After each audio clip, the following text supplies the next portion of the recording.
नमस्कार दोस्तों, my self Rajiv Singla. आज का हमारा टॉपिक है इनकम टैक्स। दोस्तों, टैक्स बहुत पुराने समय से हमारे देश में लागू है और अलग अलग प्रकार के टैक्स जो हैं वो हमारे देश में सरकार द्वारा समय समय पर लगाए जाते हैं, जैसे कि wealth tax, professional tax, entertainment tax, excise, custom etcetera. इसी तरह इनकम टैक्स भी एक ऐसा एक्ट है जो कि सरकार के द्वारा लगाया गया है। अगर हम टैक्सेस की बात करें तो टैक्सेस को हम दो हिस्सों में डिवाइड करते हैं। नंबर 1 डायरेक्ट टैक्स और नंबर 2 इनडायरेक्ट टैक्स। तो सबसे पहले हम समझते हैं कि डायरेक्ट टैक्स क्या होते हैं और इनडायरेक्ट टैक्स क्या होते हैं। दोस्तों, डायरेक्ट टैक्स वो टैक्स है जो डायरेक्टली कंज्यूमर के ऊपर लगता है और वही उसे गवर्नमेंट में जमा करा के आता है। इनडायरेक्ट टैक्स वो टैक्स है जो कंज्यूमर से किसी थर्ड पर्सन के द्वारा कलेक्ट किया जाता है और उसके बाद वो गवर्नमेंट डिपार्टमेंट में जमा कराया जाता है। सेल टैक्स हमारा एक अच्छा उदाहरण है इनडायरेक्ट टैक्स का। अभी इन टैक्सेस को हम एक और तरह से क्लासिफाई करते हैं, central tax and state tax.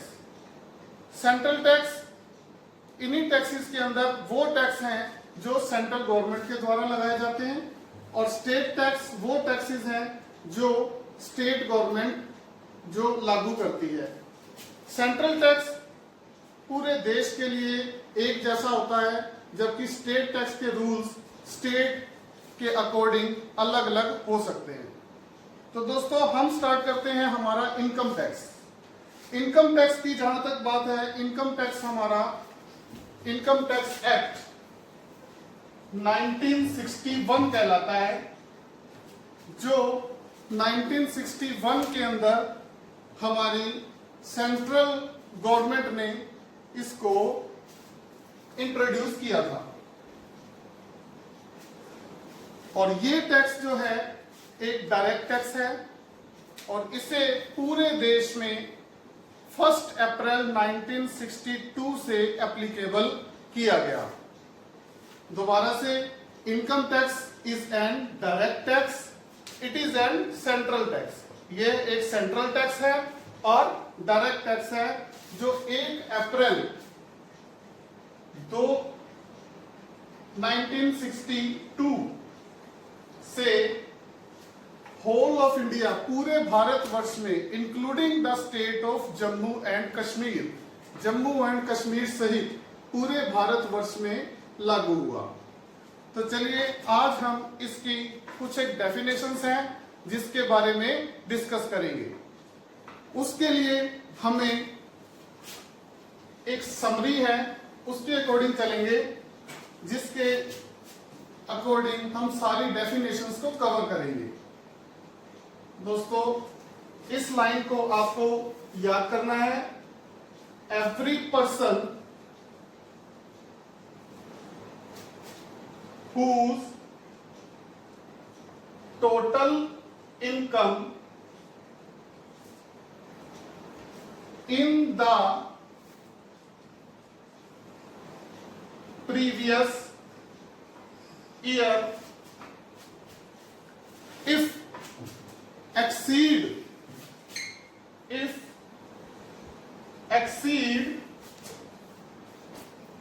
then the maximum exemption limit is called an assessee, and he is liable to pay tax on such income in the assessment year at rate or rates given in the Finance Act। हमारे basics इस पूरे paragraph के अंदर हम cover करते हैं। हम इस लाइन को दोबारा से डिस्कस करते हैं। एवरी पर्सन, मैं कुछ एक वर्ड्स को अंडरलाइन कर रहा हूं। Every person whose total income in the previous year if exceed then the maximum exemption limit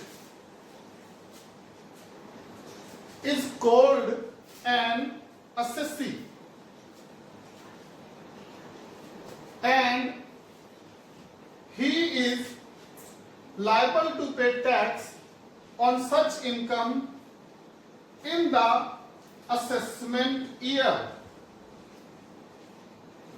at the rate or rates given in the Finance Act। तो दोस्तों यहां से कुछ एक वर्ड जो मैंने अंडरलाइन किए हैं, उन वर्ड्स का मीनिंग जब तक हम डिस्कस नहीं करेंगे हम इनकम टैक्स में आगे प्रोसीड नहीं कर सकते। तो एक एक करके हम इन वर्ड्स को डिस्कस करेंगे। आप कृपया इस लाइन को नोट डाउन कर लीजिए।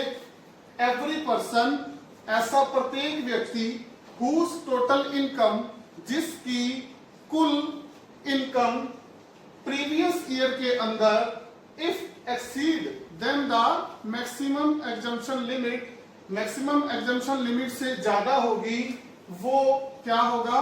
असेसी होगा।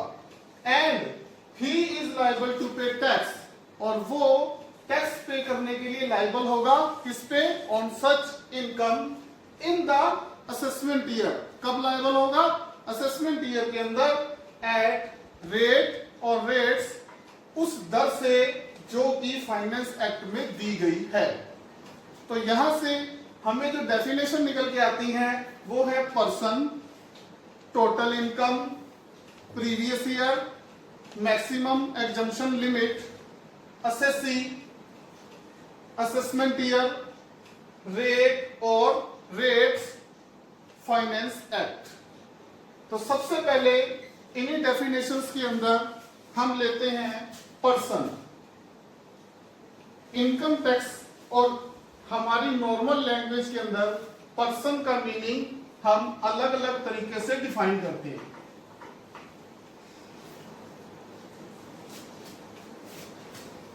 दोस्तों यहां तक पर्सन की बात है, कोई भी पर्सन, कोई भी व्यक्ति इनकम कमा सकता है। और इनकम कमाने के लिए आपने जनरली सुना होगा कि हम शॉप खोल के इनकम कमाते हैं, कभी कोई दो व्यक्ति इकट्ठे मिलके वो इनकम कमाते हैं, कभी कोई कंपनी खोल लेता है उससे इनकम आती है, इवन किसी की कोई यूनिवर्सिटी है वहां से उसको इनकम आ रही है।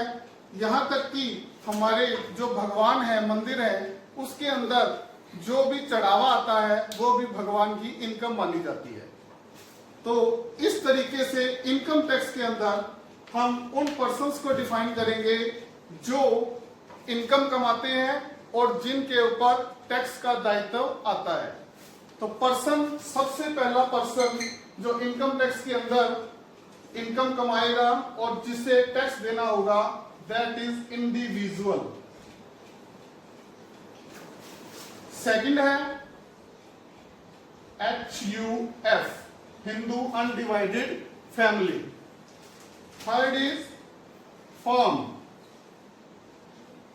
Fourth is AOP, BOI। Fifth is company. Sixth is AJP and seventh is local authority. एक एक करके हम इन सभी को डिस्कस करते हैं। सबसे पहला पर्सन हमारा है individual. Every male and female is an individual, even a minor person is also an individual. प्रत्येक व्यक्ति, चाहे वो पुरुष है, महिला है या एक छोटा बच्चा है, वो इंडिविजुअल है। राम, श्याम, मोहन, सोहन, सीता, गीता, ये सब इंडिविजुअल हैं। ये जो भी इनकम कमाएंगे उसके ऊपर एज एन इंडिविजुअल उन्हें टैक्स देना होगा। Secondly HUF. एचयूएफ से हम समझते हैं Hindu undivided family. Hindu undivided family एक ऐसी बॉडी है जिसके अंदर एक ही परिवार के सभी सदस्य मिलकर बिजनेस को चलाते हैं। इन सब के अंदर ब्लड रिलेशन होता है और इन परिवार का जो मुखिया है वो इसका कर्ता धर्ता माना जाता है। तो HUF is the second person. Third आता है फर्म। फर्म जिसे हम पार्टनरशिप फर्म भी कहते हैं, जिसमें दो या दो से ज्यादा व्यक्ति मिलकर बिजनेस करते हैं। जैसे राम और श्याम ने मिलकर किसी बिजनेस को शुरू किया तो वो पार्टनरशिप फर्म के अंदर आएगा। फोर्थ है AOP BOI. AOP means association of person and BOI is body of individual. Association of person. Association of person किन्हीं दो पर्सन, चाहे वो इंडिविजुअल और एचयूएफ हो, चाहे एचयूएफ और फर्म हो, या फर्म और कंपनी हो, या दो कंपनीज हो, या दो फर्म हो, किन्हीं भी दो या दो से ज्यादा पर्सन के कॉम्बिनेशन से जो एसोसिएशन बनती है उसे हम एसोसिएशन ऑफ पर्सन कहेंगे।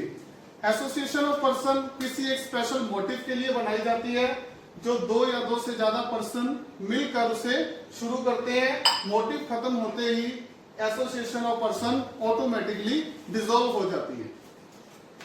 इसके साथ ही है बॉडी ऑफ इंडिविजुअल। इंडिविजुअल जैसा हमने ऊपर डिस्कस किया, इंडिविजुअल एक सिंगल पर्सन होता है। तो बॉडी ऑफ इंडिविजुअल क्या है? जब एक से ज्यादा इंडिविजुअल मिलकर किसी एक स्पेसिफिक टारगेट के लिए एक ऑर्गेनाइजेशन बनाते हैं, उसे हम बॉडी ऑफ इंडिविजुअल कहते हैं। दोस्तों यही चीज फर्म के अंदर भी है। फर्म के अंदर भी एक से ज्यादा इंडिविजुअल मिलके ही अपना काम करते हैं। तो इन दोनों में फर्क क्या है?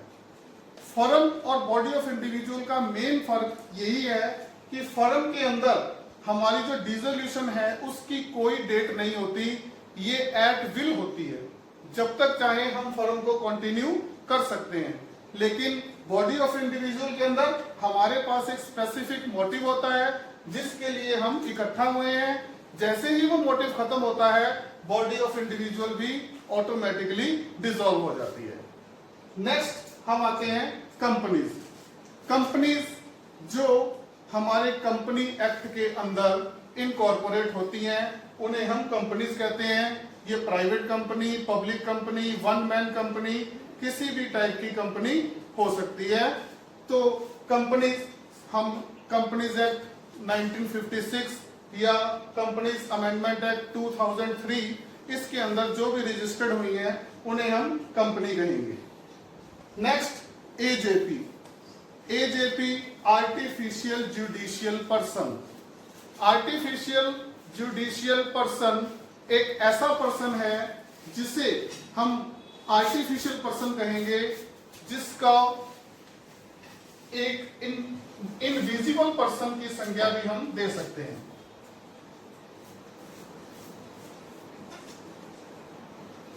इनविजिबल पर्सन वो पर्सन जिसे हमने कभी देखा नहीं है, लेकिन उसकी इनकम जो भी है उसके ऊपर हमें टैक्स लगाएंगे। तो यहाँ हमारे पास एक सबसे अच्छा एग्जाम्पल है गोल्ड। भगवान को किसी ने देखा नहीं है, लेकिन हम जो भी ऑफरिंग्स हमारे मंदिर में, मस्जिद में, गुरुद्वारों में देते हैं, उसे हम इनकम के तौर पे मानेंगे। और भगवान के जो रिप्रेजेंटेटिव हैं, जैसे कि पुजारी, वो भगवान की इनकम के ऊपर टैक्स देंगे। उसे हम कवर करेंगे आर्टिफिशियल जुडिशियल पर्सन के अंदर। And last is local authority. Local authority हमारे शहर, हमारे कस्बे, हमारे मेट्रोपॉलिटन सिटी, हर जगह पर एक अथॉरिटी होती है। एग्जाम्पल, गांव के अंदर हमारी पंचायत होती है, हमारे शहर के अंदर म्यूनिसिपल कमेटी होती है, और मेट्रोपॉलिटन सिटी के अंदर कॉरपोरेशन होते हैं जो पूरे शहर को चलाते हैं। तो इन चीजों को, पंचायत को, कॉरपोरेशन को और म्यूनिसिपल कमेटी को हम लोकल अथॉरिटीज के अंदर लेते हैं। इन्हें भी हम एज ए पर्सन ट्रीट करेंगे इनकम टैक्स के पॉइंट ऑफ व्यू से। तो पर्सन की डेफिनेशन हमने कवर कर दी है। अब जैसा कि आपने समरी अपने पास नोट डाउन की है, उसे दोबारा से रीड करेंगे। Every person whose total income, अगला वर्ड या अगली डेफिनेशन जो हमारे पास है, दैट इज टोटल इनकम। दोस्तों, इनकम पर्सन कई तरीके से कमाते हैं। कोई व्यक्ति किसी जगह नौकरी करता है, वहां से उसे इनकम आएगी। कोई शॉप पे बैठा है, सेल परचेज से इनकम कमा रहा है। किसी ने फैक्ट्री खोली है तो प्रोडक्शन करके वो इनकम कमा रहा है। या किसी की लॉटरी लग गई, that is also a income. किसी का प्लॉट था, घर था, उसने उसे अच्छे दामों में बेच दिया, वो भी इनकम है। किसी को मकान का किराया आता है, वो भी इनकम है। तो इस तरीके से हम बहुत टाइप्स हैं जिसके अकॉर्डिंग हम इनकम को कमाते हैं। बैंक ब्याज, एफडी का ब्याज, ये सब इनकम के अंदर आएंगे। बट इनकम टैक्स ने in different types of income को 5 हेड के अंदर डिवाइड किया है। वो 5 हेड जो हम डिस्कस कर रहे हैं, that is salary, second is income from house property, third is PGBP, that is profit and gains from business and profession. Fourth is capital gain, and fifth and last is income from other sources. हम जितनी भी प्रकार की income कमाते हैं वो हम as per income tax in 5 head के अंदर डिवाइड करते हैं। सैलरी इनकम वो इनकम है जब हम किसी के यहाँ जॉब करके कमाते हैं। ये जॉब प्राइवेट भी हो सकती है और सरकारी भी हो सकती है। सेकंड हमारी इनकम है income from house property. House property income के अंदर हमारे पास हमारे रेंटल इनकम आती है जो हम घर किराए पे देकर इनकम कमाते हैं। Third is profit and gains from business and profession. किसी भी टाइप का प्रॉफिट या गेन जो हमें बिजनेस से आता है या प्रोफेशन, हमारे डॉक्टर्स, हमारे लॉयर्स, हमारे आर्किटेक्ट्स, ये सब प्रोफेशन में आएंगे। और बिजनेसमैन जो ट्रेडिंग करते हैं, जो मैन्युफैक्चरिंग करते हैं, वो सब बिजनेस में आएंगे। तो इनकी जो इनकम है उसे हम इनकम टैक्स में थर्ड हेड PGBP के अंदर कवर करेंगे। Then fourth head is capital gain. Capital gain के अंदर हम हमारी प्रॉपर्टी को सेल करके हुई इनकम को कवर करते हैं। प्रॉपर्टीज के अंदर हमारे शेयर्स, हमारी इन्वेस्टमेंट, हमारी ज्वेलरी, हमारे प्लॉट, हमारा घर, तो ये सब जो हमारे इन्वेस्टमेंट पर्पस से हमारे फिक्स एसेट्स होती हैं, उनको सेल करने से जो इनकम आएगी उसे हम कैपिटल गेन कहेंगे। And final last is income from other sources. ऐसी कोई भी इनकम जो इन 4 हेड के अंदर कवर नहीं हुई है उसे हम इनकम फ्रॉम अदर सोर्सेज 5वें हेड में कवर करेंगे। इसके कुछ एक एग्जांपल हैं। हमारे बैंक का इंटरेस्ट, चाहे वो एफडी का इंटरेस्ट है, चाहे वो सेविंग का इंटरेस्ट है। Income from lottery, income from crossword puzzles, income from race, horse race etcetera income. और लास्ट इसके अंदर हम कवर करते हैं हमारी शेयर इनकम, जो कि डिविडेंड इनकम होती है। तो इन 5 टाइप की इनकम जिसे हम जोड़कर पहुंचते हैं ग्रोस टोटल इनकम पर। हमारा हेड है टोटल इनकम, मैंने लिखा है ग्रोस टोटल इनकम। दोस्तों इन दोनों में भी फर्क है। 5 हेड की इनकम को जोड़कर हम पहुंचते हैं ग्रोस टोटल इनकम पे, जिसे हम GTI डिनोट करते हैं। इस GTI में से हमें कुछ डिडक्शंस दी गई हैं, जिसे लेस करने के बाद हम पहुंचते हैं टोटल इनकम पे। इन डिडक्शंस में आपने सुना होगा कि बच्चे की स्कूल की फीस हो गई, LIC हो गई, या हाउसिंग लोन का इंटरेस्ट हो गया, हाउसिंग लोन की इंस्टॉलमेंट हो गई, NSC हो गए। इस तरीके की जो भी इन्वेस्टमेंट हम करते हैं उसकी हमें यहाँ डिडक्शन मिल जाती है। ये डिडक्शन इन्वेस्टमेंट या किसी स्पेसिफिक एक्सपेंस के ऊपर हमें मिलती है। उन डिडक्शन की अमाउंट को घटाने के बाद हम टोटल इनकम पर पहुंचते हैं। तो दोबारा से देखेंगे टोटल इनकम क्या है। टोटल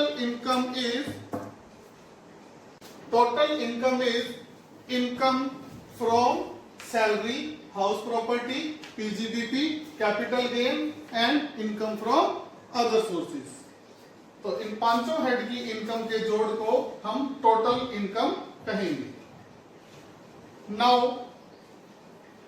हमारी नेक्स्ट डेफिनेशन, हम अपनी उसी लाइन पे आते हैं। Every person whose total income in the, next हमारा है previous year, in the previous year. तो हमारी थर्ड डेफिनेशन है प्रीवियस ईयर। प्रीवियस ईयर से हम क्या समझते हैं दोस्तों? प्रीवियस ईयर वो ईयर है जो 1 अप्रैल को स्टार्ट होगा और 31 मार्च को एंड होगा। Previous year is an year which start from 1st April and ends on 31st of March. Previous year as per income tax, इस ईयर के अंदर हम हमारी इनकम को कमाते हैं। प्रीवियस ईयर से मतलब उस ईयर से है जिस ईयर के अंदर हम अपनी इनकम को कमाते हैं। तो इस 12 महीने के पीरियड के अंदर जो भी हमने कमाया, चाहे वो सैलरी से कमाया, हाउस प्रॉपर्टी इनकम से कमाया, PGBP से कमाया, कैपिटल गेन से कमाया या अदर सोर्सेज से कमाया, किसी भी हेड से कमाया, वो सारी इनकम को हम जो इस 12 महीने में कमाएंगे उस ईयर को हम डिनोट करेंगे प्रीवियस ईयर। इसी के साथ मैं एक डेफिनेशन को एडवांस ले लेता हूं जो हमारे पैराग्राफ में बाद में आती है, that is assessment year. Assessment year क्या है? Assessment year is a year which start from 1st April and ends on 31st of March. तो दोस्तों दोनों में फर्क क्या हुआ? दोनों में फर्क क्या है, हम इन दोनों के फर्क को समझते हैं। प्रीवियस ईयर वो साल है जिस साल में हम इनकम कमाते हैं, और असेसमेंट ईयर वो साल है जिस साल के अंदर हम प्रीवियस ईयर में कमाई गई इनकम के ऊपर टैक्स की असेसमेंट करते हैं, टैक्स की गणना करते हैं, और अगर कोई टैक्स पेबल है तो उस टैक्स को हम गवर्नमेंट को पे भी करते हैं। इसको हम एक एग्जाम्पल के थ्रू समझेंगे।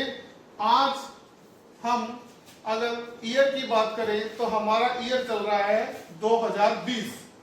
तो अगर मैं 2020 को प्रीवियस ईयर मानूं तो ये स्टार्ट हुआ 1st अप्रैल 2020 और एंड होगा 2021 के अंदर। अभी हम पहले महीने में है, पूरा साल खत्म करेंगे 2021 तक। पूरा साल खत्म होने के बाद फिर हम आएंगे असेसमेंट ईयर के अंदर, जो स्टार्ट होगा just the end of the previous year, that is 1 अप्रैल 2021 से 31 मार्च 2022 तक। तो दोस्तों इस 12 महीने के पीरियड के अंदर जो भी इनकम हम कमाएंगे, उस इनकम का टैक्स हम अगले साल जो कि 21-22 है, अगले साल के अंदर इस इनकम की यहां गणना करेंगे, गणना करके वो टैक्स हम पे करेंगे। अब यहां सवाल आता है कि 21 और 22 के अंदर, 21-22 असेसमेंट ईयर के अंदर हम इसकी गणना करेंगे, तो क्या हम कमाना छोड़ देंगे? ऐसा नहीं है, हम कमाना नहीं छोड़ेंगे। ये 21-22 जो है ये दो तरीके से काम करेगा। ये प्रीवियस ईयर भी है और असेसमेंट ईयर भी है। असेसमेंट ईयर किसका है? 20-21 का। और प्रीवियस ईयर किसका है? 22-23 का। जो अगला साल होगा 22-23, उसके लिए ये प्रीवियस ईयर होगा, और हमारे 20-21 के लिए ये क्या होगा? असेसमेंट ईयर होगा। तो चलिए प्रीवियस ईयर और असेसमेंट ईयर की डेफिनेशन जो है वो हमने यहां कवर की। अब अपनी उसी लाइन को हम दोबारा से रीड करते हैं। Every person whose total income in the previous year exceed, word है exceed the maximum exemption limit।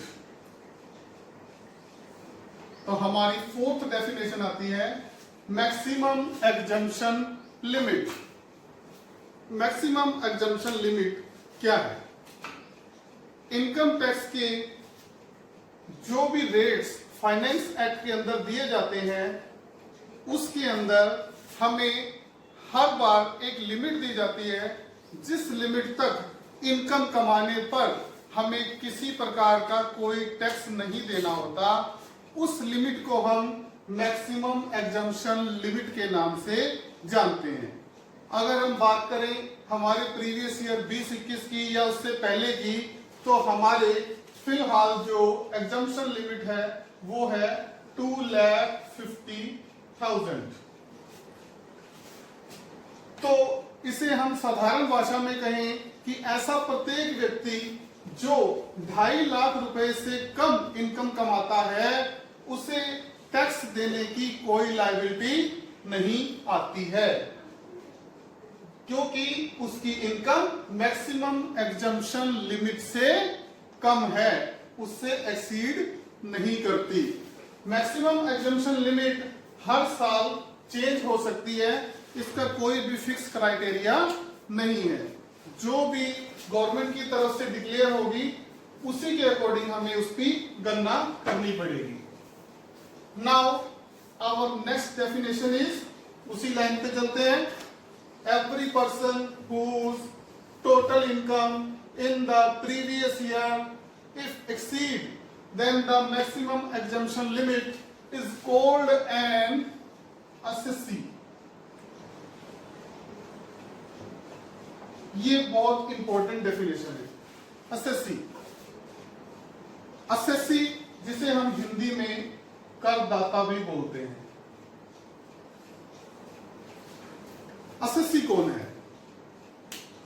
ऐसा प्रत्येक पर्सन हम पढ़ चुके हैं, ऐसा प्रत्येक पर्सन जिसकी टोटल इनकम हम पढ़ चुके हैं, जो 5 हेड की इनकम है, अगर वो 5 हेड की income in the previous year के अंदर एक्सीड करती है, किससे एक्सीड करती है? मैक्सिमम एग्जम्पशन लिमिट, जो हम सपोज करते हैं 2.5 लाख है, तो अगर वो 2.5 लाख से ज्यादा एक्सीड करती है प्रीवियस ईयर की इनकम, तो उस पर्सन को हम क्या कहेंगे? असेसी कहेंगे। तो असेसी कौन हुआ दोस्तों? असेसी वो व्यक्ति हुआ जिसने प्रीवियस ईयर में 2.5 लाख रुपए से ज्यादा की इनकम कमाई है। यहाँ हम एक चीज और ध्यान में देंगे, एसएससी होने से पहले क्या होना जरूरी है? एसएससी होने से पहले पर्सन होना जरूरी है। तो इसलिए हम कह सकते हैं कि every SSC is an person, but every person need not be an SSC. SSC person होना जरूरी है, लेकिन सभी पर्सन एसएससी हो ऐसा जरूरी नहीं है। कौन सा पर्सन एसएससी होगा? जिसकी इनकम मैक्सिमम एग्जम्पशन लिमिट से ज्यादा होगी। चलिए उसके बाद हम नेक्स्ट डेफिनेशन पे चलते हैं। वही line, every person whose total income in the previous year exceeds maximum exemption limit is an assessee and he is liable to pay tax at the rate or rates given in the Finance Act। और कब? In the relevant assessment year. Assessment year हम cover कर चुके हैं, तो हमारे लिए rate और रेट्स और फाइनेंस एक्ट, ये दो डेफिनेशंस बची हैं। रेट और रेट्स, रेट या रेट्स और फाइनेंस एक्ट। फाइनेंस एक्ट जिसे हम साधारण शब्दों में बजट कह सकते हैं, जो हमारे देश में हर साल फरवरी के अंदर आता है। जो फरवरी के अंदर बजट आता है उसमें इनकम टैक्स से रिलेटेड रेट या रेट्स डिफाइंड किए होते हैं कि आपको किस दर से, किस रेट से टैक्स देना है। तो जो रेट्स फाइनेंस एक्ट में डिफाइंड किए गए हैं उन्हीं को हम समझते हैं रेट्स एंड रेट्स, जिसके अकॉर्डिंग हमें हमारी टोटल इनकम के ऊपर टैक्स देना है। कौन सी टोटल इनकम? जो हमने प्रीवियस ईयर में कमाई। और टैक्स कब देना है? असेसमेंट ईयर के अंदर। अब फाइनेंस एक्ट कब का और कौन सा हम पे लागू होगा उसको हम एक एग्जांपल के थ्रू समझते हैं। सपोज हम प्रीवियस ईयर की बात करें तो प्रीवियस ईयर हमारा स्टार्ट हुआ 1 अप्रैल 2020 से लेकर 31 मार्च 2021। और असेसमेंट ईयर इसके अकॉर्डिंग कौन सा हुआ? 1 अप्रैल 2021 से लेकर 31 मार्च 2022। अब यहां क्वेश्चन आता है कि हमारे पास 2020 अप्रैल से पहले फरवरी 2020 के अंदर भी बजट आया और इधर फरवरी 2021 के अंदर भी बजट आया। अगर हमें हमारे 20-21 की इनकम की गणना करनी है, कब गणना करनी है? 21-22 के अंदर। तो कंफ्यूजन क्या है? फरवरी 2020 के बजट के रेट और रेट्स लगेंगे या फरवरी 2021? तो यहां नोट कर लीजिए, हमेशा प्रीवियस ईयर स्टार्ट होने से पहले, प्रीवियस ईयर स्टार्ट होने से पहले जो बजट आया है उस बजट के रेट हमारे प्रीवियस ईयर की इनकम के ऊपर असेसमेंट ईयर के अंदर लागू होंगे।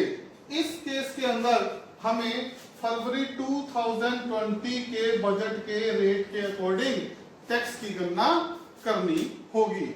या दूसरे शब्दों में कहें, सरकार हमारी कमाई शुरू होने से पहले हमें रेट्स के बारे में बता देती है कि जो आप कमाई करोगे उस पे हम इस रेट के अकॉर्डिंग टैक्स आपसे चार्ज करेंगे। और कब चार्ज करेंगे? असेसमेंट ईयर के अंदर। तो दोस्तों, आज का जो हमारा बेसिक डेफिनेशंस का चैप्टर है वो हमने कवर कर लिया है। आप अपने नोट्स से इसकी फर्दर स्टडी करके इसे समझ सकते हैं। अब वो नोट्स पढ़ोगे तो आपको इन टॉपिक्स को समझना आसान होगा। कल हम एक नए चैप्टर से फिर शुरुआत करेंगे। धन्यवाद।